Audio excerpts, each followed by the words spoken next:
Você já parou para imaginar que, muito antes de existir uma nação chamada Israel, já havia pessoas que se voltavam para Yahweh com um coração cheio de reverência e esperança?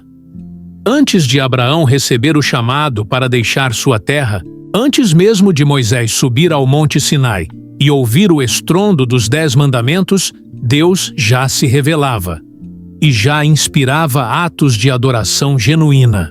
Nesta jornada, vamos descobrir como a adoração a Yahweh surgiu num mundo ainda em formação, como ela floresceu em meio ao caos humano e permaneceu viva através das gerações, mesmo quando tudo parecia perdido. Imagine o cenário primordial, um universo recém-criado, a escuridão ainda pairando sobre o abismo e o Espírito de Deus pairando sobre as águas. É ali que Adão e Eva experimentam a comunhão direta com o Criador, andando lado a lado no Jardim do Éden. Não havia templos de pedra, nem rituais complexos, apenas um homem e uma mulher ouvindo a voz de Deus na brisa suave do dia. Essa era a forma mais pura de adoração, espontânea, íntima, sem mediadores. Mas o que acontece quando a perfeição se quebra? Quando o primeiro casal desobedece e se esconde entre as árvores, nasce o conceito de sacrifício. Yahweh mesmo realiza o primeiro holocausto, cobrindo a nudez de Adão e Eva com peles de animais. A adoração, então, assume um novo formato, o derramamento de sangue como símbolo de expiação. É aí que aprendemos uma lição fundamental, que a verdadeira adoração envolve reconhecimento da própria limitação humana e dependência da graça divina. Ao longo desta história, veremos personagens que, em meio a gerações corrompidas, mantiveram acesa a chama da adoração. Abel, cuja oferta agradou ao Senhor; Noé, que permaneceu justo num mundo ímpio; Abraão, que edificou altares em terras estrangeiras; e até mesmo figuras inesperadas como Melquisedeque, rei e sacerdote do Deus Altíssimo. Cada um deles nos ensina algo sobre o que significa adorar em espírito e em verdade.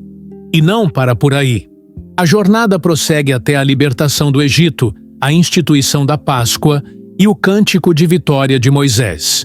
Passa pelo coração transformado de um rei-poeta chamado Davi, pelas provações de Jó, e chega ao ministério de Jesus, que redefiniu o culto ao declarar: Deus é espírito, e importa que seus adoradores o adorem em espírito e em verdade. Nesta série, você não vai apenas assistir a uma aula de história. Vai se envolver numa viagem que questiona: como podemos hoje resgatar essa adoração genuína? Como viver uma fé sem rituais vazios, mas com um coração sincero? Prepare-se para descobrir, bloco a bloco, as chaves que sustentaram a adoração verdadeira muito antes de existir um povo chamado Israel, e como essas chaves continuam abertas para você. No princípio, quando o mundo ainda era uma tela em branco e Deus pairava sobre as águas, ele formou o primeiro homem do pó da terra e soprou em suas narinas o fôlego da vida. Adão despertou não apenas para existir, mas para caminhar lado a lado com o Criador em um jardim perfeito. Ali, sob a luz suave de um dia sem fim, não havia rituais complexos, nem sacerdotes. Havia apenas um homem e uma mulher conversando com Deus, como quem conversa com um amigo. Essa era a forma mais pura de adoração. Uma relação espontânea, íntima, sem barreiras nem mediadores. Mas a harmonia foi quebrada quando Adão e Eva escolheram desobedecer a um único mandamento: não comer do fruto da árvore do conhecimento do bem e do mal. Ao provar daquele fruto, eles não apenas questionaram a autoridade divina, mas perderam a confiança que sustentava sua comunhão. A perfeição deu lugar à vergonha, o diálogo sereno, ao medo que os fez se ocultar entre as árvores. Logo, depois, Deus mesmo realizou o primeiro sacrifício. Matou animais para confeccionar peles e cobrir a nudez do casal envergonhado. Aquele ato inaugural ensinou algo essencial. A restauração da relação com o Criador exige reconhecimento da nossa fragilidade e dependência de sua graça. Não bastava simplesmente lamentar o erro. Era preciso um custo, o derramamento de sangue, para simbolizar que o homem por si só não poderia reparar o abismo aberto pelo pecado.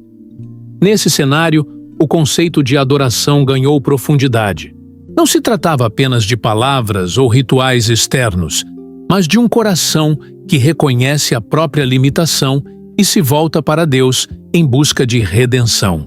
A caminhada no jardim se transformou em lição atemporal. Adorar é viver em presença, obedecer por amor e reconhecer que somente pela graça divina podemos restabelecer o vínculo rompido.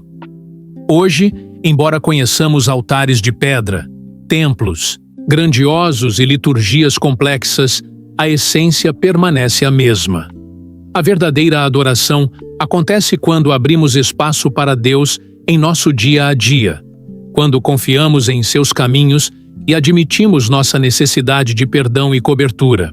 Assim como Adão ouviu a voz de Deus na brisa do dia, somos convidados a ouvir sua voz em meio à correria moderna, resgatando a simplicidade e a intimidade que definem o culto genuíno.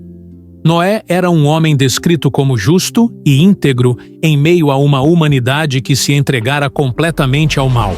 Quando Deus olhou para a terra, viu que a maldade do ser humano se multiplicara e que todo o desígnio dos pensamentos do coração era apenas o mal continuamente. Em contraste, Noé andava com Deus, mantinha uma fé firme quando todos ao seu redor ignoravam o Criador. Numa época em que a violência e a corrupção dominavam cada aspecto da vida, ele construiu uma arca por ordem divina, uma obra absurda aos olhos de seus contemporâneos, pois nunca haviam visto chuva cair nem inundações. Varreram a terra. Enquanto a zombaria ecoava e a incredulidade reinava, Noé obedeceu sem questionar, medindo cada tábua, cada prego, cada junção segundo o projeto revelado. Sua obediência trouxe risos de escárnio, mas também revelou a solidez de sua confiança. Ele não construía apenas um barco, mas um símbolo de esperança. Quando o grande dilúvio veio, cobrindo montanhas e sepultando cidades, a arca tornou-se o único refúgio para a preservação da vida. Dentro dela, Noé, sua família e os pares de cada criatura sobreviveram ao juízo universal. Ao término das águas, Noé saiu e edificou um altar ao Senhor. Ali, oferecendo dos animais limpos e das aves, ele celebrou o primeiro culto pós-dilúvio.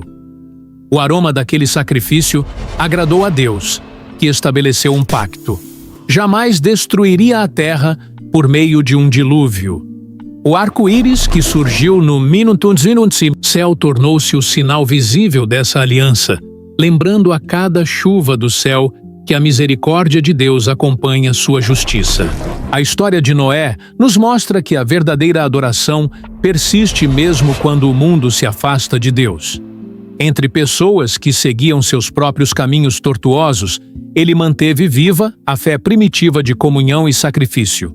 Sua vida demonstra que a adoração genuína exige coragem para obedecer, mesmo sob pressão social, e disposição para agir conforme a voz divina, ainda que pareça ilógica aos padrões humanos. Hoje, somos chamados a aprender com Noé, construir nossos altares de fidelidade em meio a uma cultura muitas vezes indiferente à espiritualidade. A adoração não se limita a momentos confortáveis, mas se revela na obediência que persiste quando as circunstâncias são adversas. Assim como Noé ergueu sua oferta em solo renovado, somos convidados a apresentar nossos próprios sacrifícios de gratidão, tempo, talentos e confiança, reconhecendo que Deus honra quem o busca com integridade. No deserto de Ur, Abraão vivia em meio a um povo que servia a muitos deuses. Seu próprio pai, Terá, adorava ídolos de madeira e pedra, e as festas religiosas eram marcadas por rituais complexos e sacrifícios múltiplos.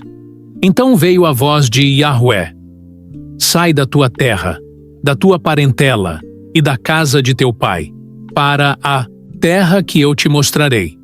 Sem mapa, sem alianças humanas, Abraão obedeceu. Deixou confortável rotina e valores familiares para seguir um Deus invisível, movido por uma fé que poucos compreendiam. Ao chegar a Canaã, Abraão edificou um altar onde quer que fosse, demonstrando que sua prioridade não era conquistar terras, mas cultivar adoração.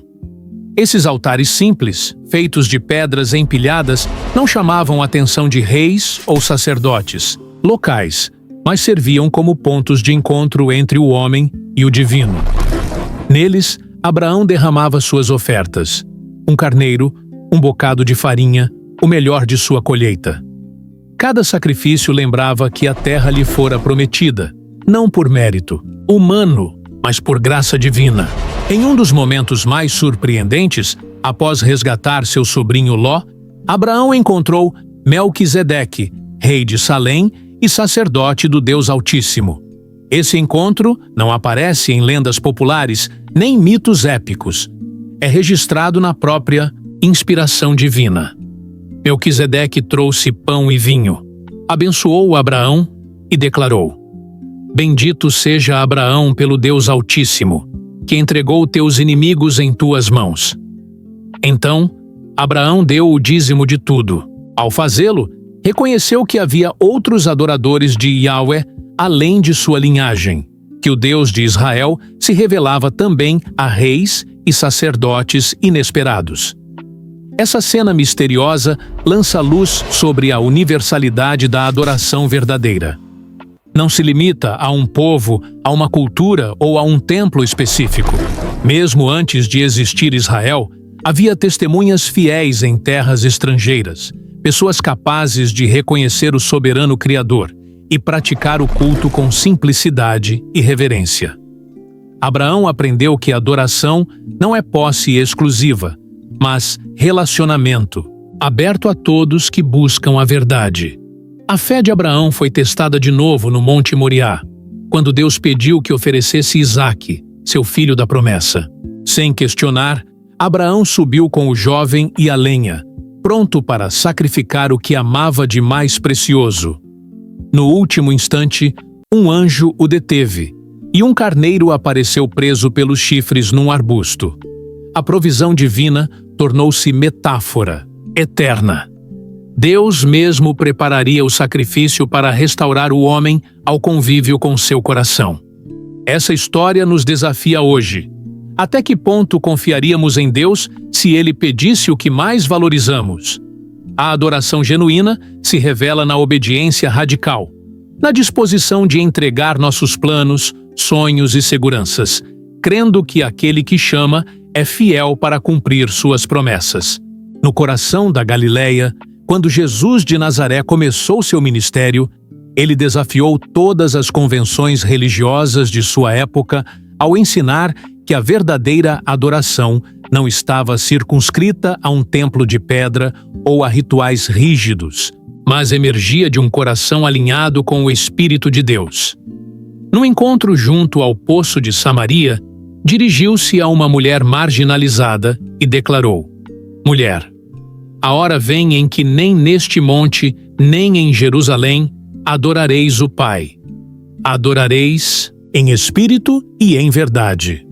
Essas palavras derrubaram barreiras étnicas, culturais e religiosas, sinalizando que o culto a Yahweh agora transcenderia fronteiras geográficas e formais. Enquanto nas sinagogas e no templo os líderes se preocupavam com a pureza ritual, Jesus enfatizava a autenticidade interior. Quando expulsou os cambistas do pátio, não estava condenando o comércio em si, mas a profanação do espaço sagrado por práticas vazias de sentido. Para ele, a presença de Deus habitava onde houvesse humildade, arrependimento e fé viva, não na pompa dos sacerdotes ou no rigor de tradições que perderam o propósito original. Em diversas ocasiões, o mestre utilizou parábolas para revelar a essência do culto verdadeiro. O fariseu, orava vangloriando-se de suas obras, enquanto o publicano batia no peito, suplicando misericórdia. E foi este último, o de coração quebrantado, que desceu justificado. Ele mostrou que Deus se inclina para o contrito, para quem reconhece sua dependência total do Criador. A adoração, portanto, não é um troféu de mérito pessoal, mas um ato de entrega absoluta. Na última ceia, Jesus transformou o pão e o vinho num novo instrumento de adoração. O pão representava seu corpo entregue, o vinho, seu sangue derramado. Ao instituir o rito da Eucaristia, ele instaurou um culto memorial que une gerações, lembrando continuamente que o sacrifício definitivo já foi oferecido. Esse gesto simples, partilhado em casas e comunidades, substituiu o altar de pedra por um altar espiritual, onde cada crente se torna templo do Espírito Santo. Quando enfrentou a elite religiosa, Jesus alertou contra a hipocrisia de quem adora com os lábios, mas tem o coração longe. Ele curou no sábado, perdoou pecados e acolheu excluídos, demonstrando que a compaixão e a justiça são expressões inseparáveis da adoração. Cada ato de bondade feita em favor de um necessitado era descrito como feito ao próprio Senhor. Essa ampliou o conceito de culto, integrando o serviço ao próximo como forma de louvor. Ao ressurgir dentre os mortos, ele cumpriu a promessa de que o templo de seu corpo seria restaurado em 3 dias. Sua ressurreição confirmou que a adoração autêntica é dinâmica, pois vida e espírito não podem ser aprisionados a estruturas fixas. A chegada do Espírito Santo no dia de Pentecostes selou essa dimensão viva do culto, capacitando cada seguidor a adorar em línguas e a proclamar a grandeza de Deus em toda a nação. Assim, Jesus inaugurou uma era em que qualquer lugar, seja uma sala humilde, uma sinagoga ou o espaço virtual do nosso tempo, pode converter-se em santuário quando o coração se dobra em reverência e verdade. A adoração evoluiu de altares de pedra para altares de vida, de rituais externos para a transformação interior. Na longa jornada que percorremos, do Jardim do Éden ao Pentecostes, de Abel a Jesus, fica claro que a essência da adoração nunca esteve atrelada a um lugar físico, a rituais vazios ou a meras tradições. Desde o primeiro homem caminhando com Deus na brisa do dia, passando pelo sacrifício de Noé em solo renovado, pelos altares de Abraão em terras estrangeiras e pelo cântico libertador de Moisés, até o convite de Jesus para adorar em espírito e em verdade, aprendemos que adorar é, acima de tudo, manter o coração sintonizado com o Criador. Cada episódio revelou uma faceta única: a pureza da comunhão original, a coragem de confiar em meio ao juízo, a universalidade do sacerdócio real, a liberdade do culto interior e a transformação radical que brota de um coração contrito. Vimos que, quando o homem tenta aprisionar Deus em estruturas humanas, corre o risco de perder a autenticidade do encontro. Mas, sempre que alguém se volta a Deus com humildade, arrependimento e fé ativa, o santuário se desloca para dentro, para a mente, para as emoções e para cada ato de serviço ao próximo. Hoje, em um mundo de alta tecnologia e distrações incessantes, o desafio permanece: resgatar a simplicidade da adoração primitiva e aplicá-la no cotidiano.